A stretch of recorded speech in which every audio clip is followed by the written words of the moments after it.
있습니다.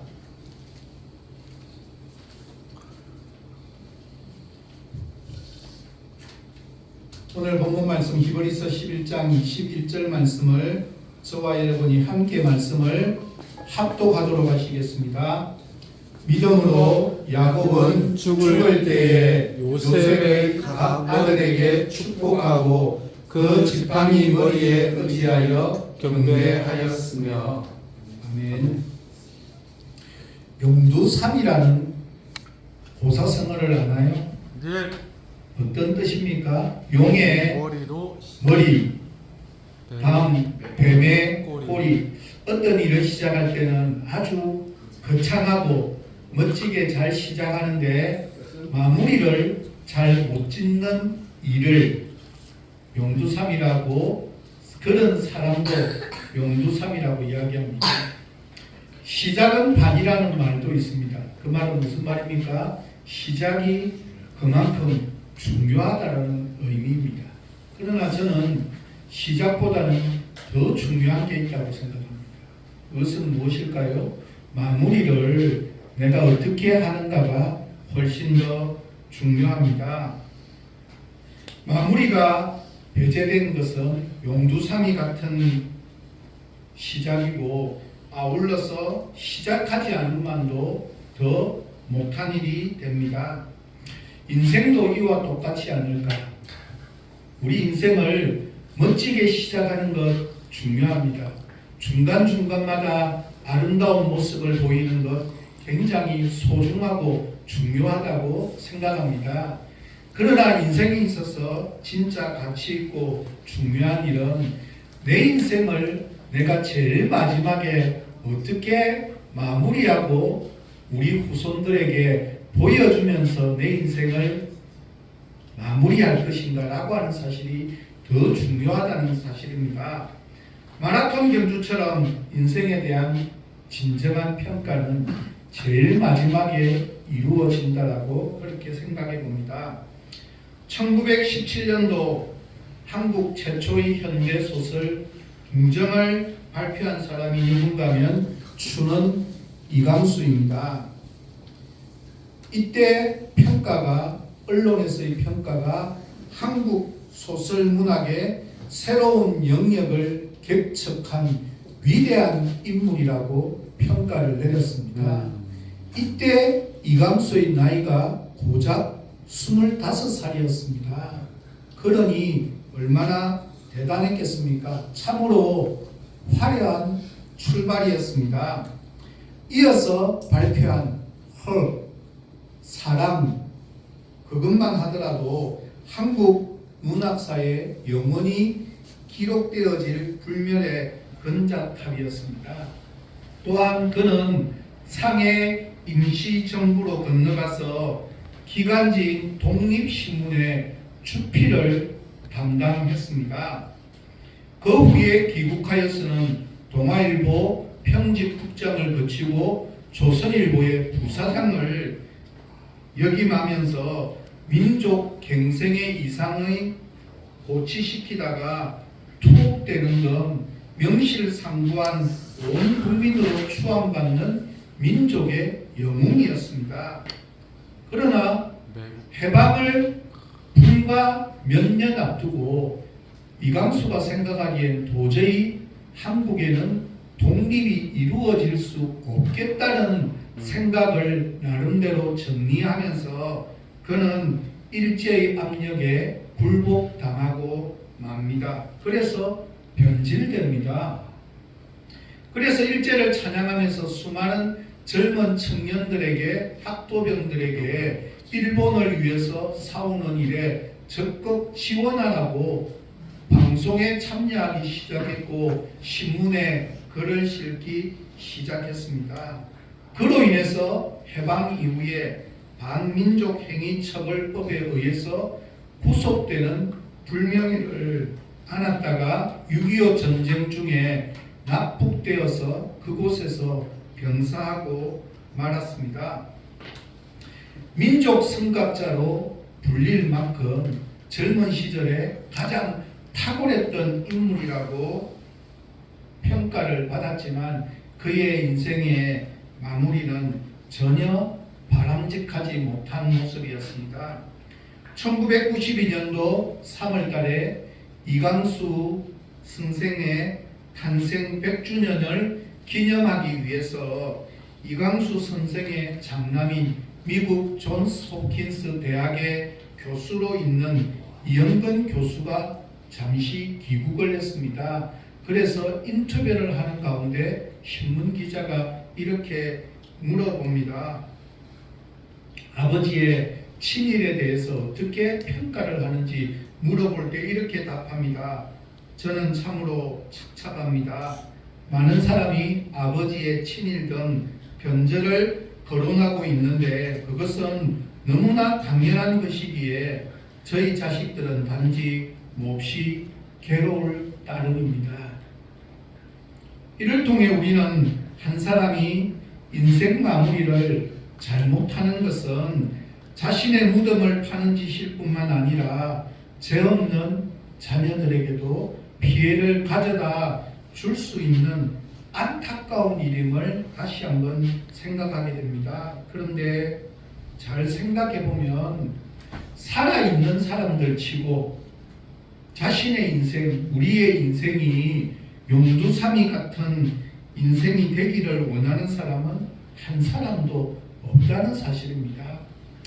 세월이 흘러갈수록 나이가 들수록 자신의 삶이 좀 더 아름답고 존귀하게 마무리되기를 원하는 것은 인간이라면 누구나 가지고 있는 공통적인 마음입니다. 그러나 거기에는 문제점이 있습니다. 그것이 무엇인가 하면 우리가 아무리 인생을 깔끔하게 마무리하려고 해도 원하는 대로 내 뜻대로 되는 것이 더 힘들고 어렵다는 사실입니다. 수많은 사람들이 인생을 잘 마무리하기보다는 멋진 마무리를 하기보다는 끝을 후회하면서 인생을 마무리하는 것이 대다수의 인생입니다.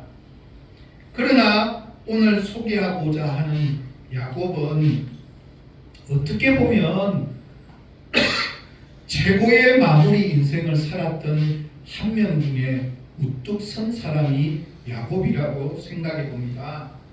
처음은 너무나 형편없는 인생이었습니다. 어느 정도일까요? 히브리서 기자는 아예 야곱의 믿음에 대한 이야기를 하면서 처음에는 어떻게 됐는지 그의 인생에 대한 관심이 전혀 소개되어지 않고 있다는 사실입니다.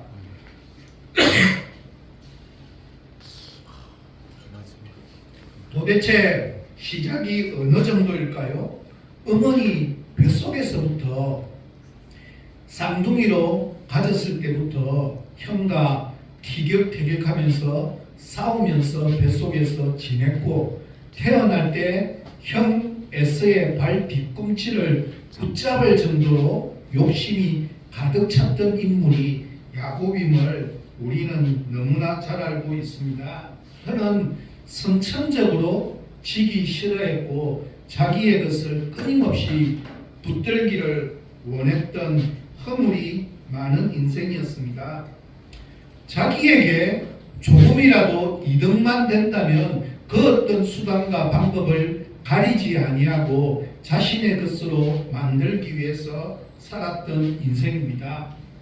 팥죽 한 그릇으로 배고픈 형을 속여서 장자의 권리도 빼앗았습니다. 나이 많이 들어 눈먼 아버지 이삭을 속여서 형 대신에 장자의 축복을 받았습니다. 외삼촌 라반의 집에서는 부자가 되겠다고 수단과 방법을 가리지 않고 온갖 거짓 건모술수를 동원하며 일했던 사람입니다. 지극히 육신적인 것에 매달려 살았던 인생입니다. 이런 야곱이 아니 그럼 도대체 어떻게 믿음으로 전환하는 사건이 있었을까요? 여기에 대해서 이동원 목사는 이렇게 믿으라 책에서 설명합니다. 어떤 학자는 그 계기를 약복강 나루터 사건으로 찾으려고 합니다. 그러나 저는 그렇게 생각하지 않습니다. 물론 그때 하나님께서 이스라엘이라는 새로운 이름을 주셨고 믿음에 대한 이해도 주셨지만 그때는 야곱이 자기의 목적을 달성한 것이지 하나님의 뜻 앞에 자기를 내어 맡긴 모습은 찾아볼 수 없습니다. 야곱의 생애를 연구하려면 꼭 묵상할 성경 구절이 있습니다. 창세기 43장 14절 말씀입니다.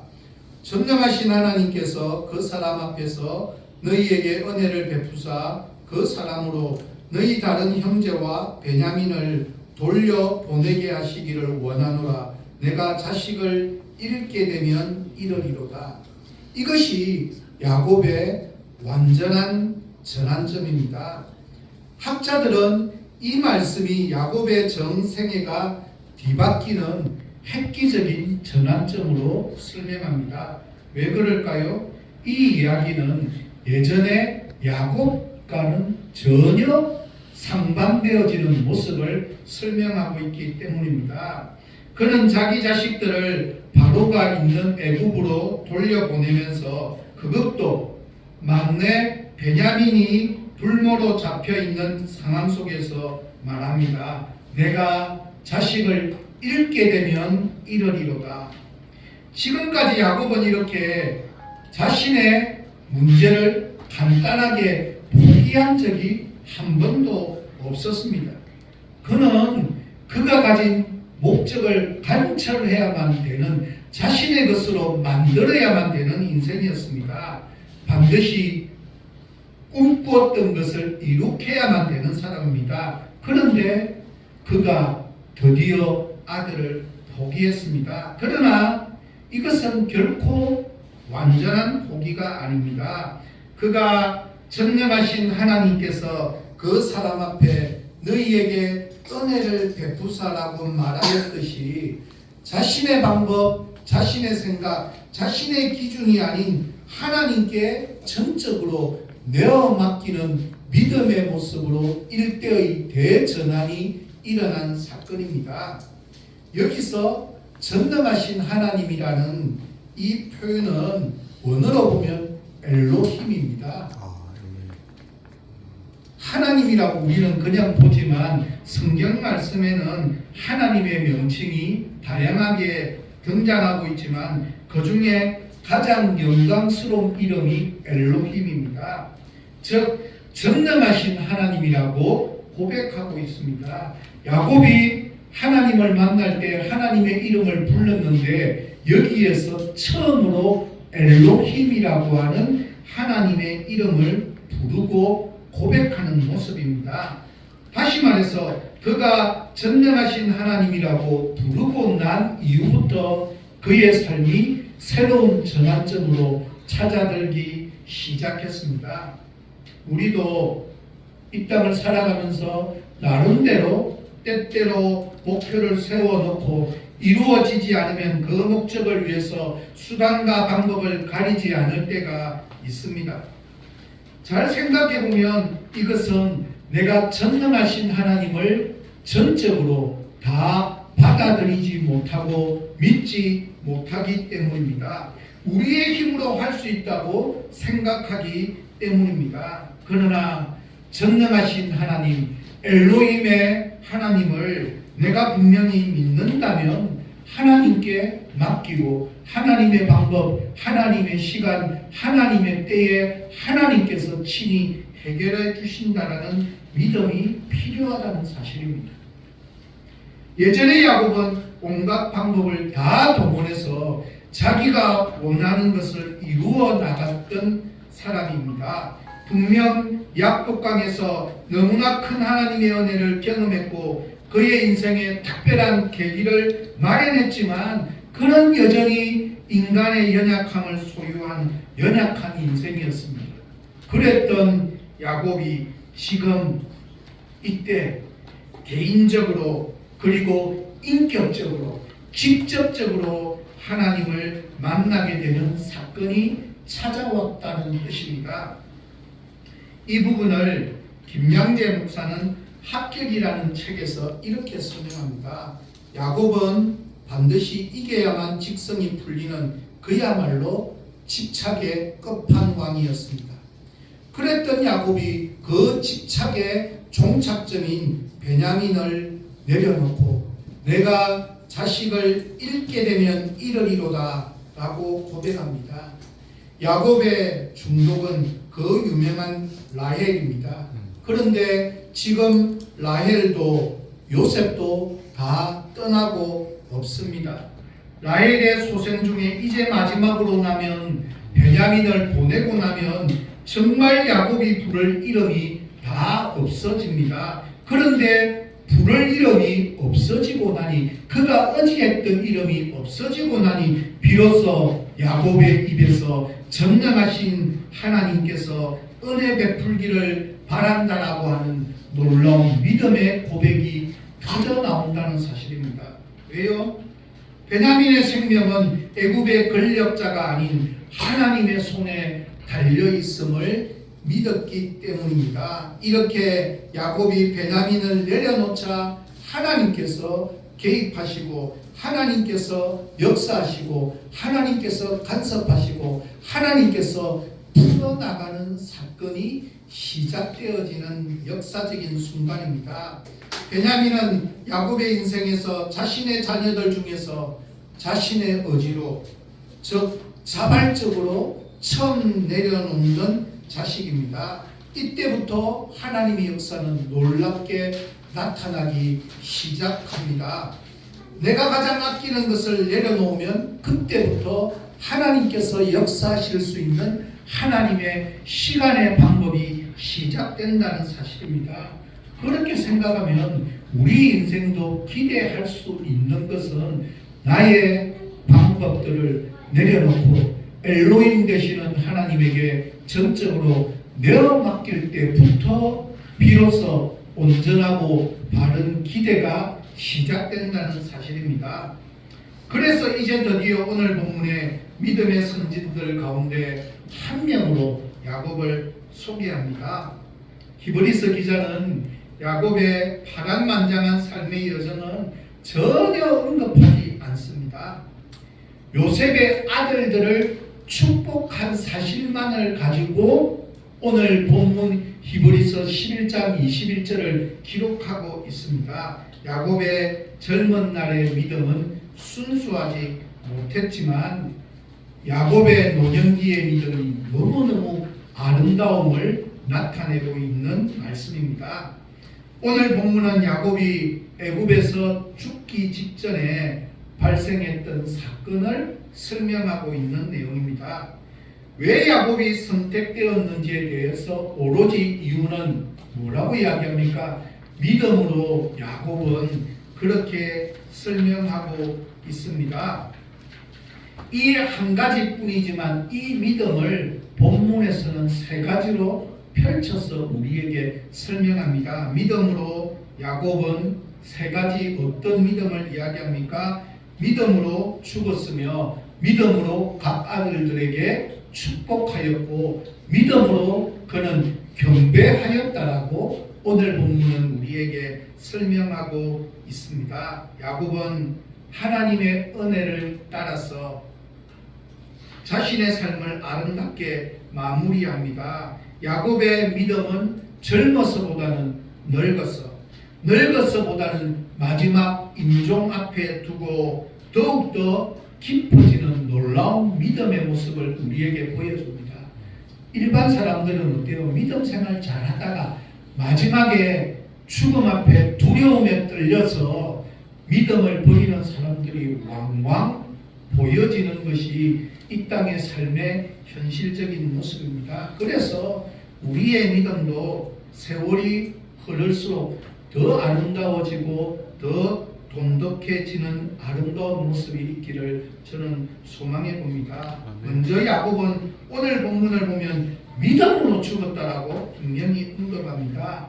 믿음으로 살기도 쉽지 않지만 믿음으로 죽을 수 있는 것은 더욱 중요합니다. 벌써 히브리서 11장을 설명하면서 두 번째 나온 믿음으로 죽었다라는 표현입니다. 이 두 가지는 결코 분리되어질 수 없습니다.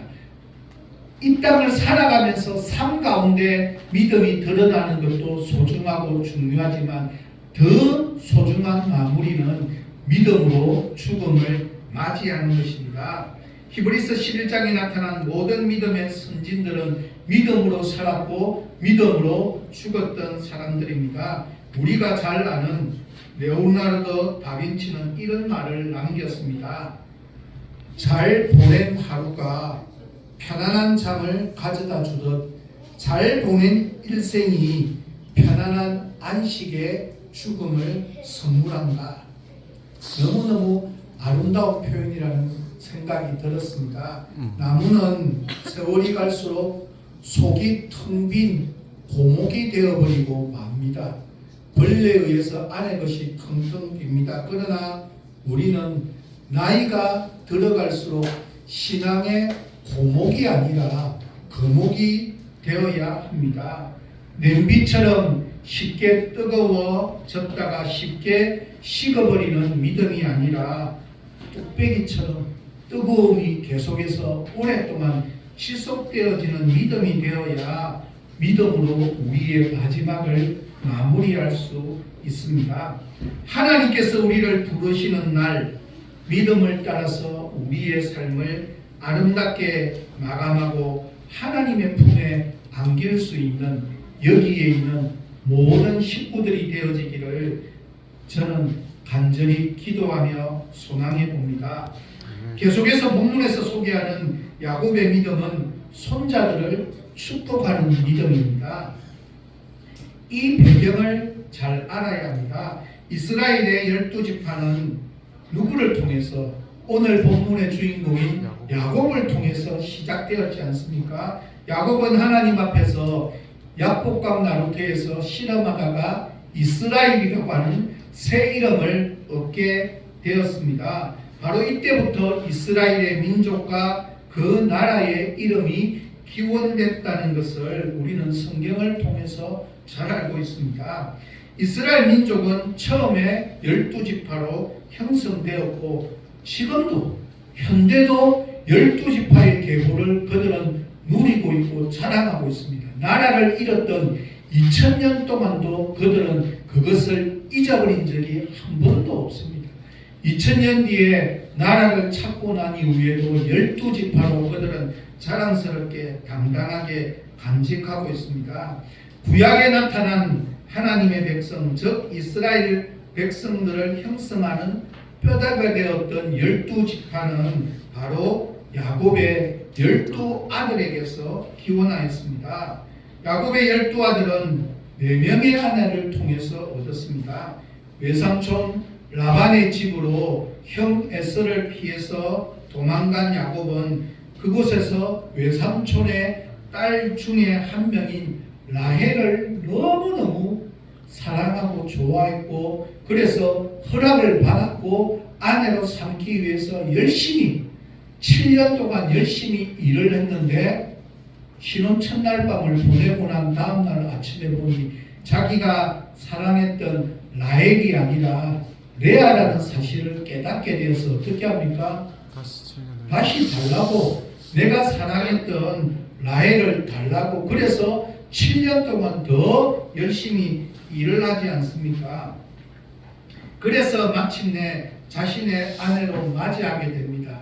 이 두 여인 사이에서는 아들을 낳기 위한 경쟁이 벌어지기 시작되어서 여종들도 각각 아내로 맞이하게 되었고 이들을 통해서 아들을 얻게 된 자녀가 12명이었고 이들이 이스라엘의 12지파가 되었습니다. 그렇다면 12아들 중에서 장자는 누구입니까? 르우벤입니다. 그러면 원래 전통을 따르면 르우벤이 장자가 되어야 하는데 이스라엘 역사에서 르우벤은 전혀 중요한 역할을 하지 못합니다. 무엇 때문입니까? 여기에 대해서 역대상 5장 1절부터 2절 표준 세번역입니다. 읽어드리도록 하겠습니다. 이스라엘의 맏아들 르우벤의 아들은 다음과 같다. 르우벤은 맏아들이지만 그의 아버지의 잠자리를 더럽혔으므로 그의 맏아들의 권리가 이스라엘의 아들인 요셉의 아들들에게 넘어갔고 족보의 맏아들로 오르지 못하였다. 유다는 그의 형제들보다 세력이 크고 그에게서 영도자가 났으나 맏아들의 권리는 요셉에게 있었다.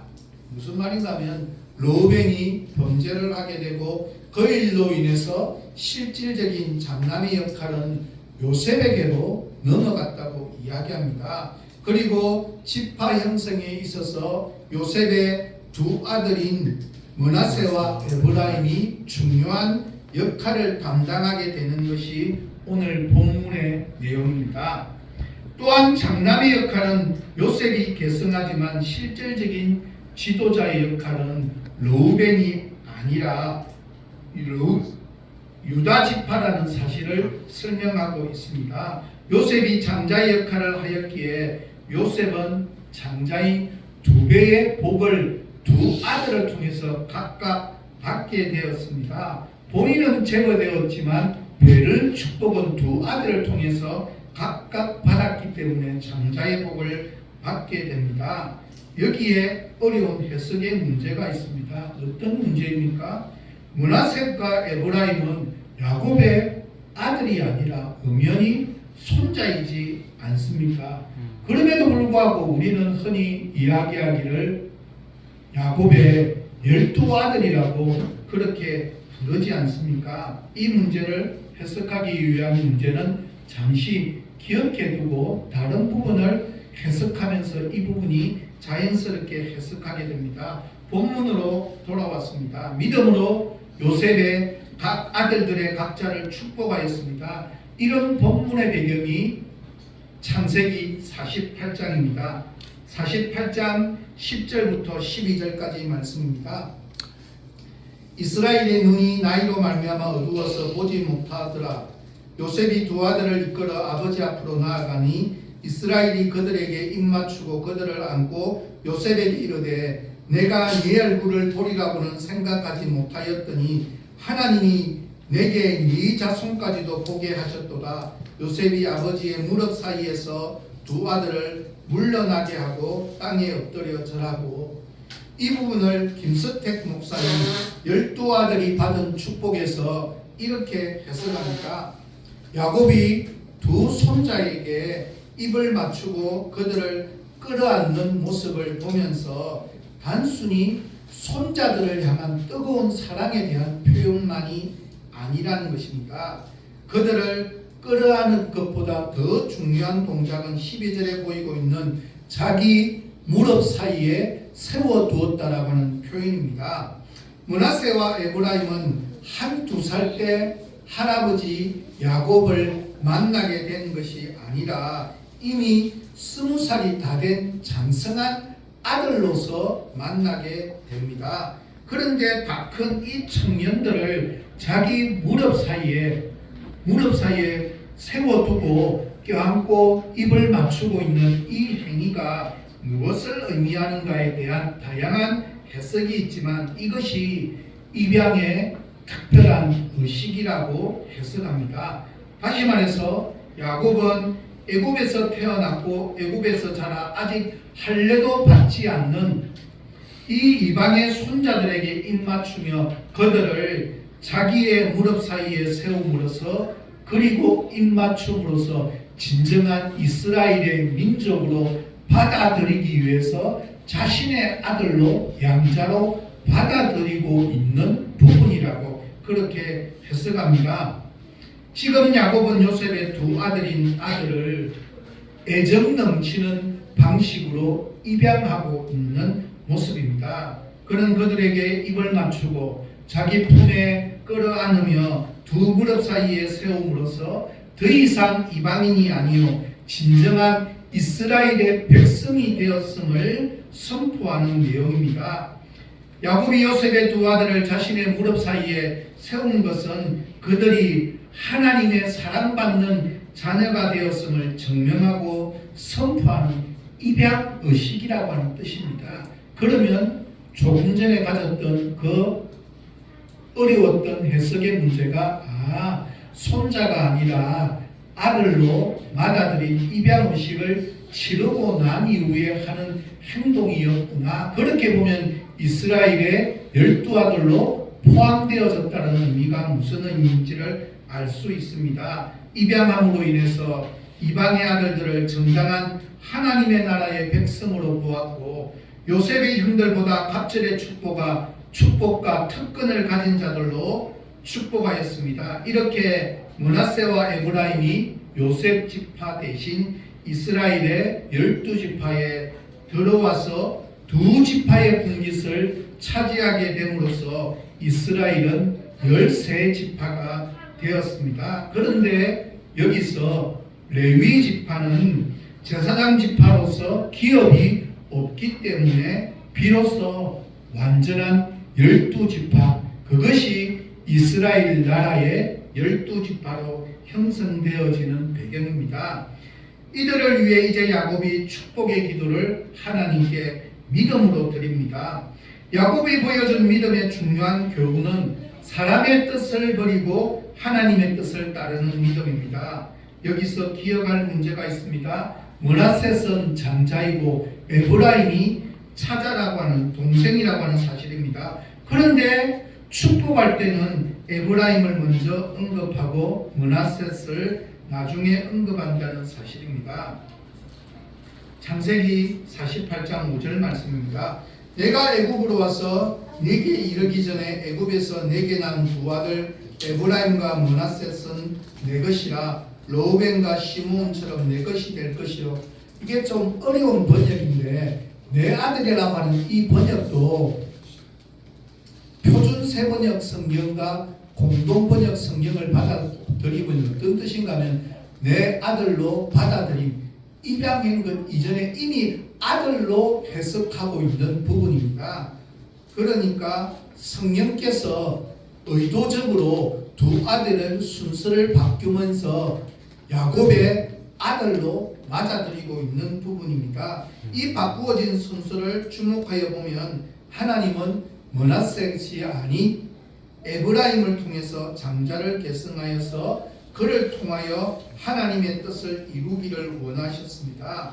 그러므로 하나님은 야곱이 자손들을 축복할 때 에브라임을 먼저 언급하고 므낫셋을 나중에 언급하도록 하셨습니다. 야곱은 자기의 8아들 중에서 요셉을 제일 사랑했지 않습니까?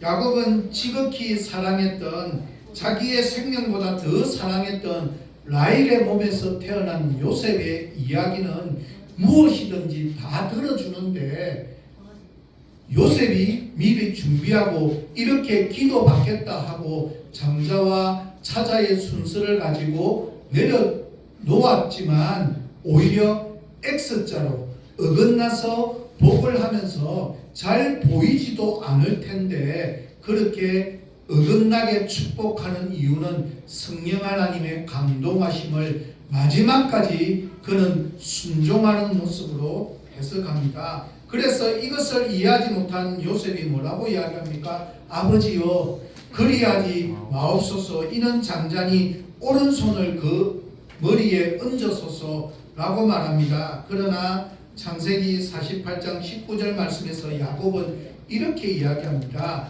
아버지가 허락지 아니하여 가로되 나도 안다. 내 아들아, 나도 안다. 나도 다 안다. 그런데 이것은 내 뜻대로 내 의지대로 하는 것이 아니라 성령 하나님께서 나를 그렇게 하라고 강권하시기 때문에 내 의지대로가 아닌 하나님의 의지대로 순종하여서 축복하고 있는 것이다라는 이야기입니다. 무엇보다 하나님의 뜻이 무엇인지를 정확하게 깨달았기에 그는 이렇게 기도하고 있습니다. 요셉이 비록 가장 사랑하는 아들이었고 자신들 가족의 모든 것을 부흥시키고 복되게 만들었던 인물이었지만, 그의 소원을 들어주는 것이 당연하겠지만 하나님의 뜻이 사람의 뜻보다 더 중요하지 않다.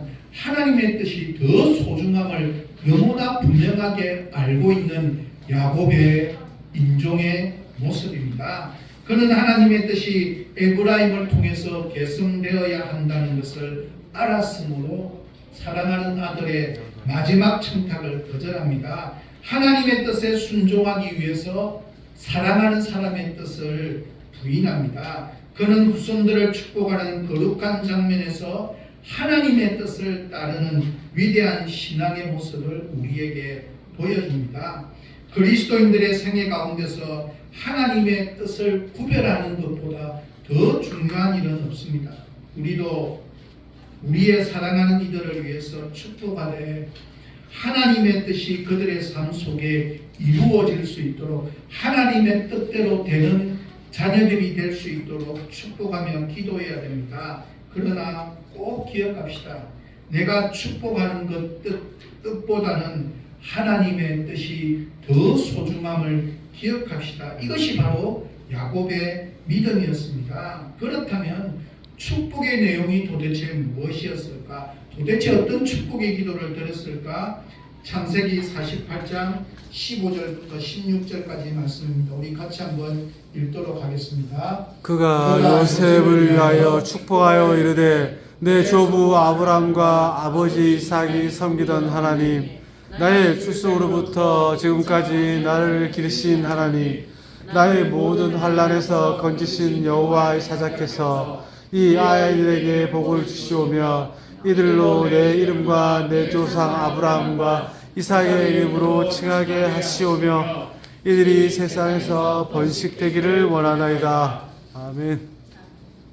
야곱이 두 손자인 두 아들로 입양한 이들을 향해서 축복 기도하는 내용이 돈 많이 벌게 해달라고, 재산 마음껏 누리게 해달라고, 성공하게 해달라고, 어떤 일을 하든지 간에 1등이 되게 해달라고 기도하고 있는 내용이 전혀 아니라고 하는 사실입니다.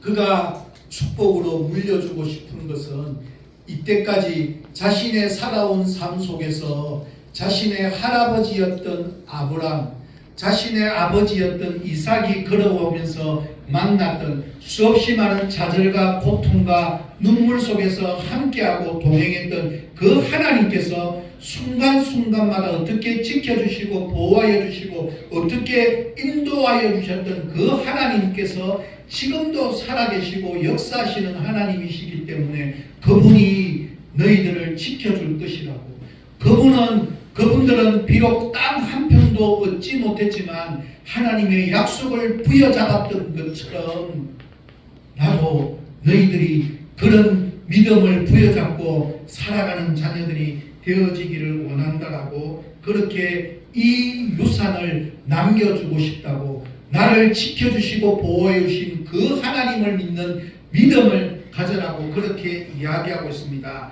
앞으로 그 어떤 죽음의 고비가 오더라도, 아무리 사망의 음침한 볼짜기가 눈앞에서 입을 벌린다 할지라도, 그 어떤 좌절의 눈물이 있을지라도 너희가 반드시 이겨낼 수 있는 것은 우리 믿음의 조상들을 보호하신 그 하나님께서 너희들도 지켜주시고 보호하여 주실 것이 분명하기 때문에 내가 이런 축복의 기도를 드린다라고 그렇게 이야기하고 있습니다.